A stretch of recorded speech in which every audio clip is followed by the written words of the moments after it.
નમસ્કાર મિત્રો, હું છું doctor Nirali from Jayveer Ayurvedic hospital. આપણે વરસમાં 2 વાર વ્હીકલ સર્વિસ કરાવીએ છીએ. ઘર પણ વરસમાં 2 વાર સાફ કરી આવીએ છીએ. જ્યારે આપણે બોડીની સર્વિસ વિશે ક્યારે વિચાર કરતા નથી, તો બોડીની સર્વિસ માટે એટલે કે ડિટોક્સિફિકેશન અને રિપેરિંગ માટે બસ્તી ચિકિત્સા શ્રેષ્ઠ છે અને શિયાળો તેના માટે યોગ્ય સમય છે.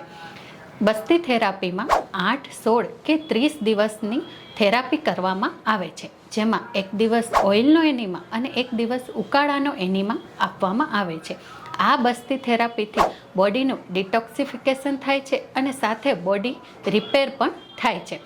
પેટની સમસ્યાઓ, બોડીમાં ડ્રાયનેસ રહેવી, વાળમાં ડ્રાયનેસ રહેવી, સાંધાના દુખાવો થવા, સાંધાઓમાં ઓઇલ ઓછું થવું વગેરેનું ક્યોર આ ટ્રીટમેન્ટથી કરી શકાય છે. તો ચાલો આ શિયાળામાં બસ્તી થેરાપીનો લાભ લઈ અને શરીરને સ્વસ્થ રાખીએ. Thank you.